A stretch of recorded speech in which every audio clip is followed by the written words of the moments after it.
Hello guys, Omni here. There's some news that came out yesterday that I wanted to talk about and give a little bit of my thoughts on. It's been further clarified on since then, but yesterday there were some rumors being reported by a bunch of different media outlets that Ewan McGregor was once again in talks with Disney and Lucasfilm about reprising his role as Obi-Wan Kenobi. And I think no matter how you are as a Star Wars fan, I feel like almost unanimously that I've never heard anybody complain or be upset about his casting as a younger Obi-Wan. I think even the people that didn't like the prequels, for the most part, all were okay or satisfied with his portrayal of the character. He was one of the shining aspects of the prequel trilogy for me personally as well. I really love him as an actor, and I think he brought a real weight to that character, and he's been very vocal about his appreciation and his love for being involved in the trilogy and being allowed to be in the shoes of Sir Alec Guinness. And that if there was anything involved for him, or if Disney or Lucasfilm had reached out to him, he would be more than willing, given the opportunity, to return. And it looks like it has been further clarified by Deadline now that Disney has confirmed that these talks are real. These talks are happening. I know after Solo, a lot of the spin-off films have been shelved, but with the rise in interest and the increase in the weight of Disney Plus as far as Disney's plans for the future, we've seen this very heavily with how they're marketing and continuing the MCU. They're looking into expanding this rather to a series. They're talking about getting him involved for a new series, separate from The Mandalorian, on Disney Plus, on that platform. And I don't know if this will be an Obi-Wan centric series or if it'll be just something that Obi-Wan will be a part of. I would really like to see an Obi-Wan series and kind of like focus like a low budget kind of Western take on the mysterious stranger who wanders in the outskirts of these rural towns, these cesspools of scum and villainy, that we have this character who's been groomed his entire life to do good, to help those in need, to protect the innocent, to be in a position in his life where he'll be killed or outed if he gives any notion of who or what he is or why he is there. He'd not only be endangering himself, but he'd be endangering a young Luke. We know that people are aware of him on Tatooine because in A New Hope, we know that Aunt Beru and Uncle Owen, as well as Luke, know him and know of him, the hermit out in the Dune Sea. That he is just this wanderer, this nomad in a way that just keeps to himself.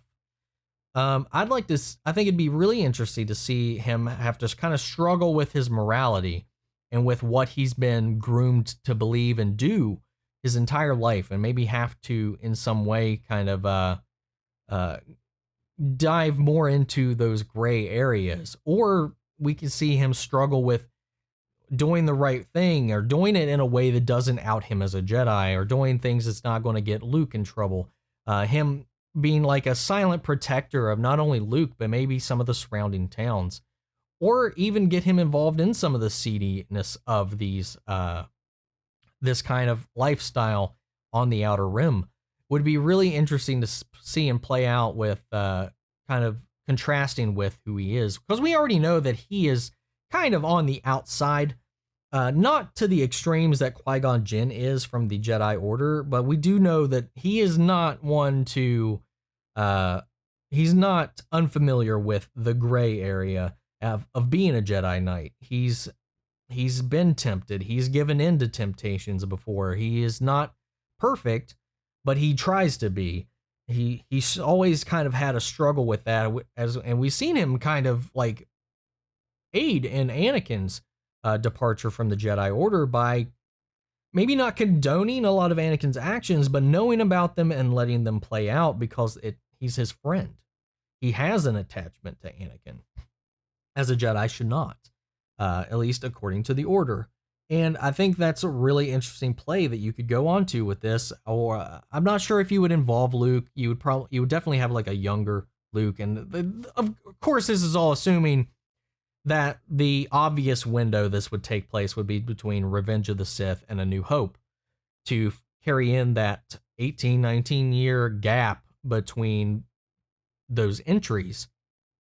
And there's a lot of story that you can tell there. And the primary one is the only thing that I'm going to, that kind of throws a wrench into it, is I kind of feel like we've told a lot of the really important, impactful parts of Obi-Wan's life, his arc.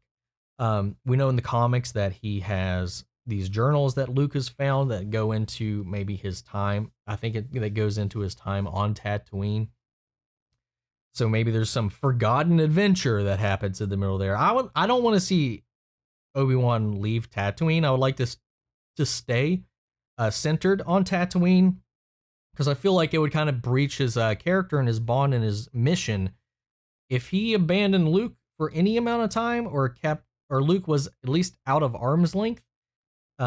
Would kind of defeat that purpose for him on there. So I would like to see this primarily stay on Tatooine. And, I think there's a lot of interesting kind of Western-ish kind of elements that you could throw into this and keep it really fresh.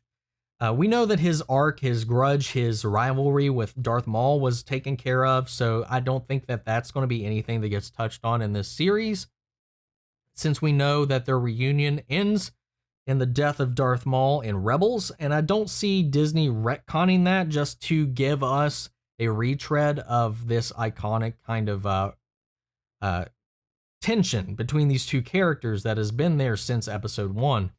So I don't think that they would do that, because that's definitely one thing Disney needs to keep in mind with going forward with Star Wars right now. I think consistency and continuity is one thing they really need to adhere to keep things at least consistent.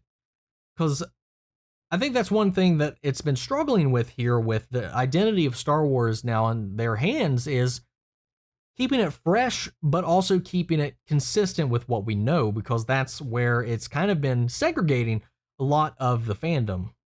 And I think as long as they can ride that line with that, and I think also centering it on Tatooine, and Obi-Wan having to discard his identity and become Ben Kenobi, that we know later, who would have to repress his Jedi powers, not use the Force as much, not whip out his lightsaber at every conflict, would be a way for him to stay on the down low. And you could get a really good low budget kind of grounded series that could get really touching and interesting in how they approach this, and his need to stay concealed while also struggling with that Jedi side of himself. I think there's a lot of interesting layers that you could dive into with that and play into without having to go into like a huge special effects kind of show, which I don't think you would need for this. I don't think you would need to go that route for it. And I think it would also be,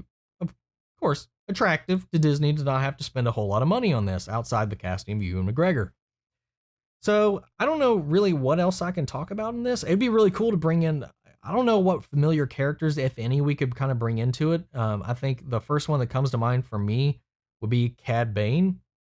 I think a lot of people would jump to Boba Fett, but I think that'd be a little too much. I would like to see, because Cad Bane at least has a existing relationship of sorts with Obi-Wan, and I think it'd be a really interesting, intense kind of way to bring that in, to have anybody that actually knows his face kind of show up on Tatooine out of nowhere. And that would be a place he would show up. It's Tatooine. He's a bounty hunter. That's somewhere he'd be. It's a cesspool of crime. So yeah, this would be pretty interesting. There's a lot of different ways they can go about it. Now, this isn't definitely happening. But these have been my thoughts on it. I'd like to see it. I'm not against it. I would definitely be down and happy to see Ewan McGregor back in his Jedi robes once again. So I'm going to pass this off to you guys. What do you guys think about this news? What do you think about bringing in Ewan McGregor back to reprise that role? How did you feel about his role and his involvement in the prequels? What do you think they could do with this to make it interesting? Are you excited for it at all? Let me know down in the comments below. We'll carry on the conversation after the video. If you like this video and you want to support the channel, make sure to like, comment, and subscribe. If you didn't like it, let me know in the comments what you didn't like, and I will catch you guys in the next video. May the force be with you always.